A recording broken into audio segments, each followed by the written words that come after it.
Welcome to Simplified UPSC by PPP, where we listen, learn, and grow together. Detailed lecture notes in English and Hindi, plus practice questions for prelims and mains, only on our Telegram channel. Link in description. Like and subscribe for more. Simplified UPSC by PPP में आपका स्वागत है। नमस्कार। आज हम एक बहुत ही fundamental topic पे बात करने वाले हैं। NCERT class 11 geography fundamentals of physical geography का चैप्टर 11 वायुमंडल में जल यानी वाटर इन द एटमॉस्फेयर। जी हाँ, और ये चैप्टर यूपीएससी प्रीलिम्स और मेंस दोनों के लिए ही बहुत क्रूशियल है। क्लाइमेट प्रोसेसेस को समझने की ये एक तरह से नींव है। बिल्कुल। तो आज हम ह्यूमिडिटी, कॉन्डेंसेशन, क्लाउड्स, प्रेसिपिटेशन इन कोर कॉन्सेप्ट्स को खंगालेंगे। और मेरी कोशिश रहेगी कि डिस्कशन के दौरान प्रीलिम्स के लिए जो स्पेसिफिक टर्म्स हैं, फैक्ट्स हैं, डेटा हैं, वो सब सामने लाता रहूं, ताकि कंसेप्चुअल क्लैरिटी तो हो ही, फैक्चुअल प्रिसिजन भी बनी रहे। बहुत बढ़िया। तो चलिए शुरू करते हैं और समझते हैं कि वायुमंडल में पानी की कहानी क्या है, इसकी भूमिका क्या है। सबसे पहले बात करते हैं जल वाष्प की, मतलब वाटर वेपर की। हाँ, ये तो हवा में पानी का गैसीय रूप है। बिल्कुल, और ये वायुमंडल का एक वेरिएबल कंपोनेंट है, मतलब इसकी मात्रा बदलती रहती है, कहीं बिल्कुल नहीं तो कहीं हवा का 4% तक। और ये ऊंचाई और लैटिट्यूड के साथ कम होता जाता है ना? एकदम सही। ऊंचाई बढ़ने पर और ध्रुवों की तरफ जाने पर जल वाष्प घटता है, पर मात्रा भले ही कम लगे, ये एक बेहद इंपॉर्टेंट ग्रीन हाउस गैस है। ग्रीन हाउस गैस मतलब ये गर्मी रोकती है? हाँ, ये सूरज से आने वाली गर्मी, इनकमिंग सोलर रेडिएशन, और पृथ्वी से जो गर्मी वापस जाती है, आउटगोइंग टेरेस्ट्रियल रेडिएशन, दोनों को एब्जॉर्ब करती है। इससे पृथ्वी गर्म बनी रहती है, और यही जलवाष्प ह्यूमिडिटी यानी आर्द्रता का आधार है। अच्छा, ह्यूमिडिटी, इसमें कुछ खास टर्म्स आते हैं। एब्सोल्यूट ह्यूमिडिटी, रिलेटिव ह्यूमिडिटी, इनको थोड़ा आसान भाषा में समझाएंगे? जरूर। देखिए, पहला है निरपेक्ष आर्द्रता, एब्सोल्यूट ह्यूमिडिटी। ये बस ये बताता है कि हवा के एक फिक्स्ड वॉल्यूम में, मान लीजिए 1 क्यूबिक मीटर हवा में, असल में कितने ग्राम जल वाष्प है। इसकी यूनिट होती है ग्राम्स पर क्यूबिक मीटर। ठीक है, मतलब हवा के एक हिस्से में पानी की असल मात्रा। जी। अब दूसरा है सापेक्ष आर्द्रता, रिलेटिव ह्यूमिडिटी यानी RH। ये थोड़ा ट्रिकी है। ये एक परसेंटेज है। परसेंटेज? किस चीज का? ये बताता है कि किसी दिए गए तापमान पर हवा में जितनी नमी है, वो उसकी कुल नमी रखने की क्षमता, उसकी कैपेसिटी का कितना प्रतिशत है। अच्छा, मतलब ये कैपेसिटी तापमान पर निर्भर करती है? हाँ, बहुत ज्यादा। तापमान पे बहुत डिपेंड करता है। जैसे जैसे हवा गर्म होती है, उसकी नमी सोखने की या कहें धारण करने की कैपेसिटी बढ़ जाती है। तो अगर हवा में पानी की मात्रा उतनी ही रहे, मतलब एब्सोल्यूट ह्यूमिडिटी सेम रहे, पर तापमान बढ़ जाए, तो रिलेटिव ह्यूमिडिटी कम हो जाएगी। एकदम सही पकड़ा। तापमान बढ़ने पर कैपेसिटी बढ़ गई तो उसी पानी की मात्रा का परसेंटेज कम हो गया।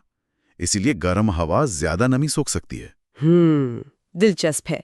इसी से जुड़े कुछ और टर्म्स भी हैं। हाँ, 2 और जरूरी हैं। एक है संतृप्त हवा, सैचुरेटेड एयर।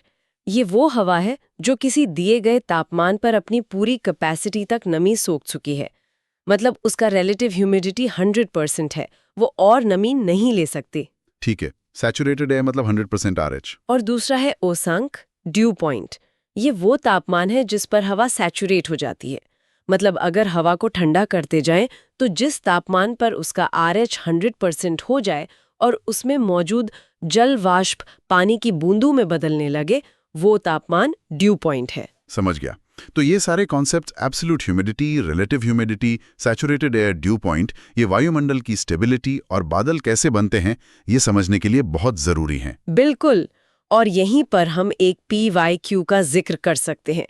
2013 प्रीलिम्स में एक सवाल Q16 आया था, जिसका पॉइंट ये था कि पृथ्वी का ज्यादातर मीठा पानी कहाँ है। हाँ, वो तो बर्फ की चोटी और ग्लेशियरों में है। सही। वायुमंडल में तो जल वाष्प के रूप में बहुत ही छोटा फ्रैक्शन है, लेकिन जैसा हमने अभी देखा, ये छोटा सा फ्रैक्शन भी मौसम और जलवायु के लिए कितना ज्यादा महत्वपूर्ण है। तो अगर इस सेगमेंट को समराइज करें, प्रीलिम्स के लिए absolute humidity, relative humidity, saturated air, due point की डेफिनेशंस एकदम क्लियर होनी चाहिए। जी हाँ।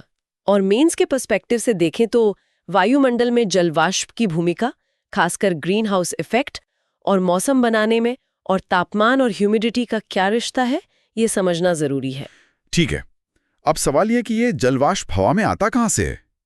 जाहिर है पानी से। तो ये प्रक्रियाएं क्या हैं? इवेपोरेशन और कंडेंसेशन। हाँ, तो पानी का लिक्विड से गैस यानी जलवाष्प में बदलना कहलाता है वाष्पीकरण, इवेपोरेशन। ये समुद्रों, झीलों, नदियों, यहाँ तक कि मिट्टी की नमी से भी होता है। और इसके लिए गर्मी चाहिए होती है। बिल्कुल। इस प्रोसेस में हीट अब्सॉर्ब होती है, जिसे हम वाष्पीकरण की गुप्त ऊष्मा, लेटेंट हीट ऑफ वेपोराइजेशन कहते हैं। इवेपोरेशन तेज होगा अगर तापमान ज्यादा हो, हवा सूखी हो और हवा तेज चल रही हो। ठीक है। और कंडेंसेशन इसका उल्टा हुआ? हाँ, संघनन कॉन्डेंसेशन ठीक उल्टी प्रक्रिया है। इसमें जल वाष्प ठंडा होकर वापस तरल पानी बन जाता है।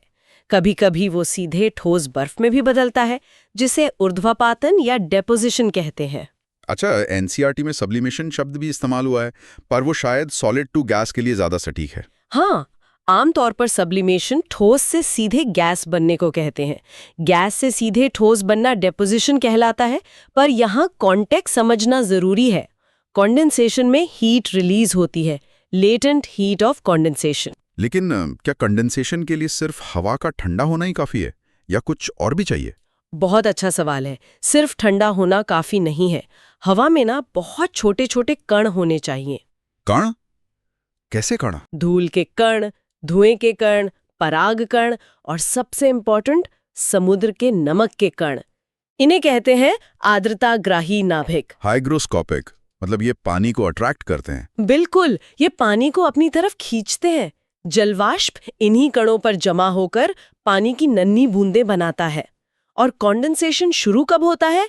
जब हवा का तापमान गिरते गिरते ड्यू पॉइंट तक या उससे नीचे पहुंच जाए और हवा सैचुरेटेड हो जाए। अच्छा, और जब ये कंडेंसेशन जमीन के बिल्कुल पास होता है तब क्या बनता है?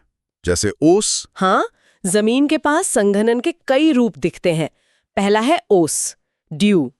जब रात में आसमान साफ हो, हवा शांत हो, RH ज्यादा हो और रातें ठंडी और लंबी हो, तो जमीन ठंडी हो जाती है। हाँ, जमीन या उस पर मौजूद चीजें जैसे घास, पत्तियां, वो ड्यू पॉइंट से नीचे ठंडी हो जाती हैं। अगर ड्यू पॉइंट 0 डिग्री से ऊपर है तो उन सतहों पर पानी की छोटी छोटी बूंदें जमा हो जाती हैं। यही ओस है। और अगर ड्यू पॉइंट 0 डिग्री से नीचे हो तो फिर पानी की बूंदों की जगह बर्फ के छोटे छोटे क्रिस्टल्स जमा होते हैं। इसे पाला या तुषार, फ्रॉस्ट कहते हैं।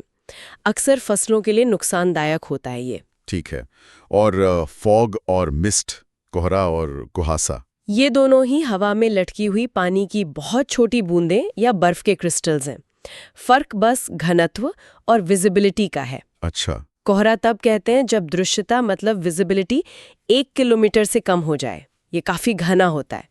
कुहासा में भी बूंदें होती हैं, पर वो थोड़ी दूर दूर होती हैं, जिससे विजिबिलिटी कोहरे से बेहतर रहती है, मतलब 1 किलोमीटर से ज्यादा। कोहरा तो सर्दियों में आम है, खासकर शहरों में या नमी वाले इलाकों में। जी हाँ, और कोहरे का बनना अक्सर एक खास कंडीशन से जुड़ा होता है, टेम्परेचर इन्वर्जन। टेम्परेचर इन्वर्जन, इसमें तो मेंस में सवाल भी आया था। 2013 मेंस Q20B में पूछा था कि ये टेम्परेचर इन्वर्जन क्या है और इसका मौसम और लोगों पर क्या असर पड़ता है। बिल्कुल। नॉर्मल कंडीशंस में क्या होता है, जैसे जैसे हम ऊपर जाते हैं तापमान कम होता है। हाँ, लैप्स रेट। करेक्ट। लेकिन तापमान व्युत्क्रमण, टेम्परेचर इन्वर्जन में उल्टा होता है। जमीन के पास ठंडी हवा की एक परत होती है और उसके ठीक ऊपर गर्म हवा की परत आ जाती है। ये कैसे होता है? ये अक्सर शांत, साफ आसमान वाली सर्दियों की रातों में होता है। जमीन तेजी से गर्मी छोड़कर ठंडी हो जाती है, जिससे उसके संपर्क की हवा भी ठंडी हो जाती है। लेकिन ऊपर की हवा उतनी ठंडी नहीं हो पाती, तो नीचे ठंडी भारी हवा और ऊपर गर्म हल्की हवा। और इसका कोहरे से क्या कनेक्शन है? ये जो ऊपर गर्म हवा की परत है वो एक ढक्कन की तरह काम करती है। वो नीचे की ठंडी नम हवा को ऊपर उठने और फैलने से रोक देती है। अब अगर इस ठंडी हवा में नमी और कंडेंसेशन न्यूक्लियाई जैसे प्रदूषक के कण काफी मात्रा में हो, तो इसी स्थिर परत में कंडेंसेशन होकर घना कोहरा, रेडिएशन फॉग बन जाता है। और क्योंकि हवा स्थिर है, प्रदूषक भी वहीं फंसे रहते हैं। बिल्कुल। इससे हवा की क्वालिटी बहुत खराब हो जाती है। मौसम पर असर साफ है, विजिबिलिटी कम, तापमान ठंडा, और लोगों पर असर, traffic disruption, flights, trains, roads सब, और सांस की समस्याएं बढ़ जाती हैं। ये एनवायरनमेंट और ज्योग्राफी का बहुत अच्छा लिंकेज पॉइंट है। तो टेक अवे ये हुआ कि एवेपोरेशन से पानी हवा में गया, कंडेंसेशन से वापस आया, जमीन के पास ये ड्यू, फ्रॉस्ट, फॉग या मिस्ट के रूप में दिखा। प्रीलिम्स के लिए इनकी डेफिनेशंस और बनने की कंडीशंस जरूरी हैं। और मेंस के लिए कंडेंसेशन प्रोसेस, टेम्परेचर इन्वर्जन का कॉन्सेप्ट, कोहरे से उसका लिंक और उसके इम्पैक्ट्स, ये सब महत्वपूर्ण है। चलिए अब जमीन से थोड़ा ऊपर चलते हैं, बादलों, क्लाउड्स की बात करते हैं। बादल आखिर हैं क्या? बादल आसान शब्दों में कहें तो ऊंचाई पर हवा में पानी की बहुत छोटी बूंदों या बर्फ के नन्हे क्रिस्टल्स का मास है। ये बनते कैसे हैं? जल वाष्प के कंडेंसेशन से उन्हीं हाइग्रोस्कोपिक न्यूक्लियाई पर। और ये इतने सारे अलग अलग तरह के दिखते हैं, इनका कोई क्लासिफिकेशन है? हाँ, बिल्कुल। इन्हें मुख्य रूप से उनकी ऊंचाई, हाइट, वो कितने फैले हुए हैं, एक्सपेंस, कितने घने हैं, डेंसिटी, और कितने पारदर्शी, ट्रांसपेरेंट हैं, इसके आधार पर क्लासिफाई किया जाता है। 4 बेसिक टाइप्स माने जाते हैं: पक्षाब, सिरस, कपासी, क्यूमुलस, स्तरी, स्ट्रैटस और वर्षा, निम्बस। अच्छा, ये चारों टाइप्स कैसे पहचाने? प्रीलिम्स में पूछा जा सकता है। जरूर। पक्षाब बादल सबसे ऊंचे होते हैं, करीब 8 से 12 किलोमीटर की ऊंचाई पर। ये बहुत पतले, रेशे जैसे, पंख जैसे दिखते हैं, हमेशा सफेद होते हैं क्योंकि ये आइस क्रिस्टल से बने होते हैं। ठीक है, सबसे ऊंचे, पतले, सफेद, सिरस। फिर आते हैं कपासी बादल। ये रुई के ढेर जैसे लगते हैं। देखा होगा आपने नीले आसमान में सफेद सफेद फूले हुए बादल। हाँ। ये आमतौर पर 4 से 7 किलोमीटर की ऊंचाई पर बनते हैं। इनका बेस फ्लैट होता है, चपटा आधार, और ऊपर का हिस्सा उभरा हुआ, कॉलीफ्लावर जैसा। ये अक्सर साफ मौसम का संकेत देते हैं। और स्ट्रैटस और निम्बस? स्ट्रेटस बादल, जैसा नाम से ही पता चल रहा है, परतदार होते हैं, लेयर्ड, जैसे आसमान में ग्रे रंग की चादर बिछी हो। ये कम ऊंचाई पर बनते हैं और अक्सर पूरे आसमान को ढक लेते हैं। इनसे हल्की बूंदाबांदी या फुहार हो सकती है, तेज बारिश नहीं। और निम्बस मतलब बारिश वाले बादल? बिल्कुल। निम्बस लैटिन शब्द है जिसका मतलब ही रेन स्टॉर्म है। ये काले या गहरे भूरे रंग के होते हैं क्योंकि ये बहुत घने होते हैं और सूरज की रोशनी को रोक लेते हैं। ये मध्य स्तर पर भी हो सकते हैं, जैसे निम्बोस्ट्रैटस, या कम ऊंचाई पर भी। निम्बोस्ट्रैटस बादल लगातार लंबे समय तक हल्की से मध्यम बारिश करते हैं। आपने क्यूमुलस का जिक्र किया था। क्या वो भी बारिश करते हैं? अकेले क्यूमुलस आमतौर पर नहीं, लेकिन जब उनका वर्टिकल डेवलपमेंट बहुत ज्यादा हो जाता है। वर्टिकल डेवलपमेंट मतलब नीचे से ऊपर की ओर बढ़ना? हाँ, जब वो बहुत ऊंचे हो जाते हैं, नीचे से लेकर बहुत ऊपर तक, तब वो बन जाते हैं कपासी वर्षी मेघ, क्यूमुलोनिम्बस। ये असली तूफानी बादल हैं। क्यूमुलोनिम्बस, ये तो बहुत सुनी है। जी हाँ, ये बहुत विशाल घने बादल होते हैं। इनका बेस नीचे हो सकता है, पर टॉप बहुत ऊंचाई तक 12-15 किलोमीटर या उससे भी ऊपर तक जा सकता है। इनका टॉप अक्सर एनविल शेप का होता है। यही बादल गरज, थंडर, बिजली, लाइटनिंग, भारी बारिश और ओले लाते हैं। बिजली और गरज, यहाँ एक प्री-वाईक्यू कनेक्ट बनता है। 2013 प्रीलिम्स में एक सवाल था Q72 कि गरज, थंडर क्यों पैदा होती है। इसका सीधा कनेक्शन क्यूमुलोनिम्बस से है। बिल्कुल सीधा कनेक्शन है। देखिए, क्यूमुलोनिम्बस बादलों के अंदर हवा का मूवमेंट बहुत वायलेंट होता है। तेज हवा ऊपर जाती है, अपड्राफ्ट्स, और नीचे आती है, डाउनड्राफ्ट्स। अच्छा। इस उथल-पुथल में पानी की बूंदें, बर्फ के क्रिस्टल, ओले, ये सब आपस में टकराते हैं और रगड़ खाते हैं। इससे स्टैटिक इलेक्ट्रिसिटी पैदा होती है और चार्ज सेपरेशन हो जाता है। चार्ज सेपरेशन मतलब बादल के ऊपरी हिस्से में पॉजिटिव चार्ज जमा हो जाता है और निचले हिस्से में नेगेटिव चार्ज। जब ये चार्ज डिफरेंस बहुत ज़्यादा बढ़ जाता है तो उसे न्यूट्रलाइज करने के लिए एक ज़बरदस्त इलेक्ट्रिक डिस्चार्ज होता है। यही है बिजली।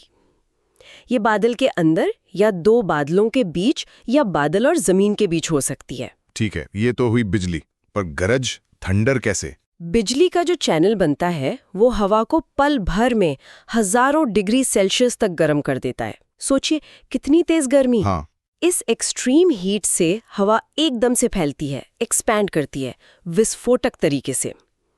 इससे एक शॉक वेव पैदा होती है। इसी शॉकवेव की आवाज हम गरज के रूप में सुनते हैं। अच्छा, तो बिजली से हवा का अचानक फैलना ही गरज है। हाँ, और क्योंकि लाइट की स्पीड साउंड से कहीं ज्यादा है, हमें बिजली पहले दिखती है, गरज बाद में सुनाई देती है। और हाँ, इन्हीं बादलों के अंदर जो मजबूत अपड्राफ्ट्स होते हैं, वो बर्फ के गोलों को बार बार ऊपर ले जाते हैं। हर बार ऊपर जाने पर उन पर पानी की और परतें जमती जाती हैं और वो बड़े होते जाते हैं। जब वो इतने भारी हो जाते हैं कि अपड्राफ्ट्स उन्हें संभाल नहीं पाते, तो वो नीचे गिरते हैं। यही ओलावृष्टि है। कमाल है। तो प्रीलिम्स के लिए बादलों के types cirrus, cumulus, stratus, nimbus, उनकी ऊंचाई, अपीयरेंस और खासकर क्यूमुलोनिम्बस की कैरेक्टरिस्टिक्स याद रखनी होंगी। और मेंस के लिए क्लाउड फॉर्मेशन प्रोसेस, क्लासिफिकेशन का आधार और क्यूमुलोनिम्बस का थंडरस्टॉर्म से कनेक्शन, ये सब समझना इंपॉर्टेंट है। बादल बन गए, अब उनसे पानी वापस जमीन पर भी तो लाना है। तो बात करते हैं वर्षण यानी प्रेसिपिटेशन की।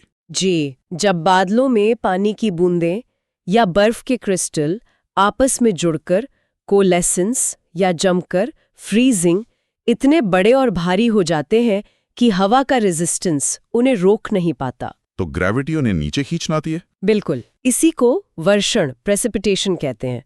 ये वायुमंडल से पानी का किसी भी रूप में तरल या ठोस पृथ्वी पर गिरना है। इसके अलग अलग फॉर्म्स कौन कौन से हैं? ये प्रीलिम्स फैक्ट्स हो सकते हैं। हाँ, ये जानना जरूरी है। सबसे कॉमन है वर्षा, पानी की बूंदें जिनका डायमीटर 0.5 mm से ज्यादा हो। फिर है फुआर, ड्रिजल, बहुत बारीक बूंदें 0.5 mm से कम डायमीटर की। ये अक्सर स्ट्रेटस बादलों से होती हैं। हिमपात, स्नोफॉल, जब तापमान फ्रीजिंग पॉइंट 0 डिग्री सेल्सियस से नीचे हो तो बर्फ के क्रिस्टल या फ्लेक्स गिरते हैं। सहिमवृष्टि, स्लीट, ये थोड़ी कंफ्यूजिंग हो सकती है। ये जमी हुई बारिश की बूंदें हैं। होता यह है कि बर्फ ऊपर से गिरती है, बीच में गर्म हवा की परत में पिघल जाती है और फिर जमीन तक पहुंचने से पहले दोबारा ठंडी परत से गुजरकर जम जाती है। तो ये बर्फ की छोटी गोलियां होती हैं। और ओला, हेलस्टोन्स, ये तो हम जानते हैं, बर्फ की सख्त गोलियां या टुकड़े जो सिर्फ क्यूमुलोनिम्बस बादलों से गिरते हैं। इनका साइज मटर के दाने से लेकर क्रिकेट बॉल जितना भी हो सकता है। ठीक है, ये तो हुए प्रेसिपिटेशन के फॉर्म्स। पर बारिश होती क्यों है? मतलब हवा ऊपर उठ के ये ठंडी होती है, बादल बनते हैं, पर हवा ऊपर उठती क्यों है? इसके आधार पर क्या बारिश के टाइप्स होते हैं? हाँ बिल्कुल, हवा को ऊपर उठने के लिए ट्रिगर करने वाले मैकेनिज्म के आधार पर वर्षा के 3 मेन टाइप्स हैं: संवहनीय, कन्वेक्शनल, पर्वतीय, ओरोग्राफिक, और चक्रवातीय, साइक्लोनिक या फ्रंटल। इनको एक एक करके समझते हैं। Convectional rainfall. संवहनीय वर्षा, कन्वेक्शनल रेनफॉल तब होती है जब जमीन सूरज की गर्मी से बहुत ज्यादा गर्म हो जाती है। जैसे दोपहर में? हाँ, जैसे ट्रॉपिक्स में दोपहर बाद। तो गर्म जमीन अपने संपर्क की हवा को भी गर्म कर देती है। गर्म हवा हल्की होकर तेजी से ऊपर उठती है, इसी को कन्वेक्शन कहते हैं। अच्छा। ऊपर जाकर ये हवा ठंडी होती है, सैचुरेट होती है, बादल बनते हैं, अक्सर क्यूमुलस, और अगर कन्वेक्शन बहुत स्ट्रांग हो तो क्यूमुलोनिम्बस, और फिर जोरदार बौछारें पड़ती हैं, कभी कभी गरज और बिजली के साथ। ये इक्वेटोरियल रीजन्स में लगभग रोज होती है और गर्मियों में कॉन्टिनेंट्स के अंदरूनी हिस्सों में भी आम है। ठीक है। अब ओरोग्राफिक रेनफॉल, इसमें ओरो मतलब पहाड़ से जुड़ा है वाली हवा के रास्ते में कोई पहाड़ या ऊंचा पठार आ जाता है, तो हवा को मजबूरन ऊपर उठना पड़ता है। हाँ, और जैसे जैसे हवा पहाड़ के सहारे ऊपर उठती है वो ठंडी होती जाती है। एडियाबैटिक कूलिंग, इससे उसमें कंडेंसेशन होता है, बादल बनते हैं और बारिश होती है। पहाड़ का वो ढलान जिस पर हवा टकरा कर ऊपर चढ़ती है उसे पवनमुखी ढाल कहते हैं, विंडवर्ड साइड। यहाँ खूब बारिश होती है। और पहाड़ की दूसरी तरफ क्या होता है? जब हवा पहाड़ को पार करके दूसरी तरफ नीचे उतरती है तो वो कंप्रेस होती है, जिससे वो गर्म, एडियाबैटिक वार्मिंग और ड्राई हो जाती है। इस ढलान को पवन विमुख ढाल कहते हैं, लीवर्ड साइड। यहाँ बादल बनते नहीं बल्कि छन जाते हैं और बारिश बहुत कम या बिल्कुल नहीं होती। ये इलाका वृष्टि छाया प्रदेश कहलाता है। इसके उदाहरण भारत में हैं? हाँ, बहुत अच्छे उदाहरण हैं। वेस्टर्न घाट का पश्चिमी ढाल विंडवर्ड भारी बारिश पाता है, जबकि उसका पूर्वी ढाल लीवर्ड, जो डेक्कन प्लेटो का हिस्सा है, रेन शैडो में आता है। ऐसे ही हिमालयस का दक्षिणी ढाल ज्यादा बारिश पाता है, जबकि उत्तर का तिब्बती पठार रेन शैडो में है। समझ गया। और तीसरा टाइप? साइक्लोनिक रेनफॉल, चक्रवातीय या वाताग्रीय वर्षा। साइक्लोनिक और फ्रंटल रेनफॉल ये चक्रवातों यानी साइक्लोन से जुड़ी है। टेम्परेट रीजन्स में एक्स्ट्रा ट्रॉपिकल साइक्लोन्स में जब गर्म और ठंडी हवा मिलती है, फ्रंट्स बनते हैं, तो गर्म हवा ऊपर उठती है और बारिश होती है। और ट्रॉपिकल साइक्लोन्स में तो हवा बहुत तेजी से कन्वर्ज होकर ऊपर उठती है, जिससे मूसलाधार बारिश होती है। इसके बारे में चैप्टर 10 में ज्यादा डिटेल है। यहीं पर ओरोग्राफिक रेनफॉल और रेन शैडो का कॉन्सेप्ट एक इंपॉर्टेंट मेंस PYQ से जुड़ता है। 2013 मेंस में सवाल था Q21 कि उत्तरी गोलार्ध में ज्यादातर गर्म मरुस्थल 20-30 डिग्री अक्षांशों के बीच और महाद्वीपों के पश्चिमी किनारों पर क्यों हैं? हाँ, ये बहुत अच्छा सवाल है और इसके कई कारण मिलकर काम करते हैं। मुख्य कारण क्या है? सबसे बड़ा कारण है इन लैटिट्यूड्स पर बनने वाली उपोष्ण कटिबंधीय उच्च दाब पेटियां, सब tropical high pressure belts STHP। इन बेल्ट्स में हवा ऊपर से नीचे उतरती है। सबसाइडेंस। नीचे उतरती हवा गर्म होती जाती है, उसकी रिलेटिव ह्यूमिडिटी कम होती है, बादल बन नहीं पाते और मौसम साफ और सूखा रहता है। ये मरुस्थल बनने का प्राइमरी रीजन है। और ये पश्चिमी किनारों पर ही क्यों? इसके लिए दो और कारण महत्वपूर्ण हैं। पहला, इन लैटिट्यूड्स में महाद्वीपों के पश्चिमी तटों पर अक्सर ठंडी महासागरीय धाराएं बहती हैं, जैसे नॉर्थ अमेरिका में कैलिफोर्निया करंट, साउथ अमेरिका में पेरू करंट, अफ्रीका में कनेरीज और बेंगुला करंट्स। ये ठंडी धाराएं क्या करती हैं? ये अपने ऊपर की हवा को ठंडा कर देती हैं। ठंडी हवा भारी होती है और ऊपर नहीं उठती, मतलब ये हवा को स्टेबल बना देती हैं। इससे कन्वेक्शन रुक जाता है, बादल नहीं बनते, बारिश नहीं होती। ये हवा से नमी भी खींच लेती हैं। दूसरा, अगर इन पश्चिमी किनारों पर तट के समानांतर पहाड़ हों और प्रिवेलिंग विंड्स दूसरी दिशा से आ रही हों, तो ये किनारे रेन शैडो एरिया में भी पड़ सकते हैं। तो मतलब STHP, कोल्ड करंट्स और पोटेंशियल रेन शैडो इफेक्ट, ये तीनों मिलकर इन जगहों को इतना सूखा बना देते हैं। मेंस के आंसर में ये इंटीग्रेशन दिखाना जरूरी है। बिल्कुल। तो प्रेसिपिटेशन वाले सेगमेंट से प्रीलिम्स के लिए forms of precipitation, types of rainfall और रेन शैडो की डेफिनेशन जरूरी है। मेंस के लिए टाइप्स ऑफ रेनफॉल का मैकेनिज्म, ओरोग्राफिक रेनफॉल और रेन शैडो इफेक्ट और डेजर्ट फॉर्मेशन जैसे ग्लोबल पैटर्न से उसका कनेक्शन समझना अहम है। चलिए, अब इस चैप्टर के आखिरी हिस्से पर आते हैं। दुनिया भर में बारिश का डिस्ट्रीब्यूशन कैसा है? World distribution of rainfall. क्या इसमें कोई खास पैटर्न दिखता है? हाँ, डिस्ट्रीब्यूशन बहुत अनइवन है, लेकिन कुछ जनरल पैटर्न्स हैं। जैसे आमतौर पर इक्वेटर से पोल्स की तरफ जाएं तो सालाना बारिश कम होती जाती है। अच्छा। कोस्टल एरियाज में कॉन्टिनेंट्स के इंटीरियर पार्ट से ज्यादा बारिश होती है और ओशंस पर लैंड की तुलना में ज्यादा बारिश होती है। जाहिर है, इवेपोरेशन ज्यादा होता है। लैटिट्यूड के हिसाब से भी फर्क पड़ता होगा। हाँ, बिल्कुल। जैसे करीब 35 डिग्री से 40 डिग्री नॉर्थ और साउथ लैटिट्यूड्स के बीच कॉन्टिनेंट्स के पूर्वी किनारों पर ज्यादा बारिश होती है और पश्चिम की तरफ घटती है। आप सोच सकते हैं ईस्टर्न चाइना या ईस्टर्न USA का उदाहरण। और टेम्परेट लैटिट्यूड्स में? वहाँ लगभग 45 डिग्री से 65 डिग्री नॉर्थ और साउथ लैटिट्यूड्स में वेस्टर्लीज यानी पछुआ हवाएं डोमिनेंट होती हैं। ये समुद्र से नमी लाती हैं, इसलिए कॉन्टिनेंट्स के पश्चिमी किनारों पर साल भर ज्यादा बारिश होती है और पूर्व की तरफ कम होती जाती है, जैसे वेस्टर्न यूरोप या नॉर्थ वेस्टर्न US, कनाडा। और हाँ, अगर तट के पैरेलल ऊंचे पहाड़ हों तो विंडवर्ड साइड पर बहुत ही भारी बारिश हो सकती है। तो सालाना बारिश की मात्रा के आधार पर दुनिया को कैसे बांट सकते हैं? ये प्रीलिम्स के लिए क्विक फैक्ट्स हो सकते हैं। हाँ, मोटे तौर पर भारी वर्षा 200 centimetre per year, equatorial belt Amazon, Congo basin, Indonesia. Temperate zones में विंडवर्ड स्लोप्स जैसे नॉर्वे, ब्रिटिश कोलंबिया और मॉनसून लैंड्स के कोस्टल एरियाज जैसे वेस्टर्न घाट्स, एनी इंडिया। मध्यम वर्षा 100 से 200 centimetre per year. Tropical coastal areas और कॉन्टिनेंट्स के इंटीरियर पार्ट्स के कुछ हिस्से। कम वर्षा 50 से 100 centimetre per year. Tropical lands के सेंट्रल पार्ट्स, टेम्परेट लैंड्स के ईस्टर्न और इंटीरियर पार्ट्स। बहुत कम वर्षा 50 सेंटीमीटर पर ईयर।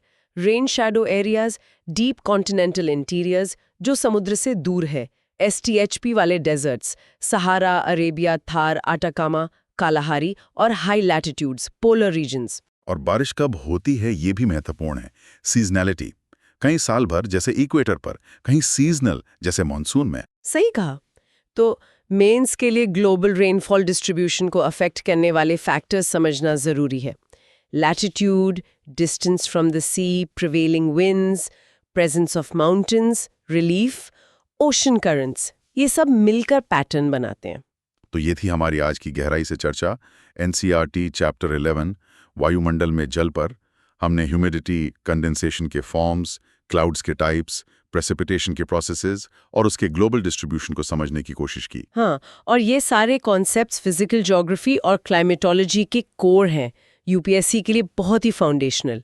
हमने देखा कि कैसे ये सब वाटर साइकिल के हिस्से के तौर पर इंटरकनेक्टेड है और पृथ्वी के मौसम और जलवायु को शेप करते हैं। प्रीलिम्स के लिए टर्म्स और फैक्ट्स और मेंस के लिए प्रोसेसेस, इंटरलिंकेजेस और इम्पैक्ट्स दोनों पर ध्यान देना होगा। PYQ से भी ये साफ है कि UPSC कंसेप्चुअल क्लैरिटी और एप्लीकेशन पूछता है। बिल्कुल। इस पूरी बातचीत के बाद सवाल मन में आता है जिस पर शायद सभी को सोचना चाहिए, वो ये कि क्लाइमेट चेंज इन सभी वाटर प्रोसेसेस को, इवेपोरेशन, कंडेंसेशन और खासकर रेनफॉल के पैटर्न्स को, उसके इंटेंसिटी को, उसके डिस्ट्रीब्यूशन को दुनिया भर में कैसे बदल रहा है। ये बहुत ही रेलेवेंट सवाल है। और इसके परिणाम क्या हो सकते हैं। ये न सिर्फ ज्योग्राफी ऑप्शनल के लिए बल्कि GS पेपर 3 में एनवायरनमेंट और डिजास्टर मैनेजमेंट के लिए भी एक बहुत बड़ा और ज्वलंत मुद्दा है। सही कहा। तो इस विचार के साथ आज की चर्चा यहीं समाप्त करते हैं। सिंप्लीफाइड UPSC बाय PPP सुनने के लिए धन्यवाद। जुड़े रहें। Thanks for watching. Follow us on Telegram and Instagram. Don't forget to like, share, and subscribe.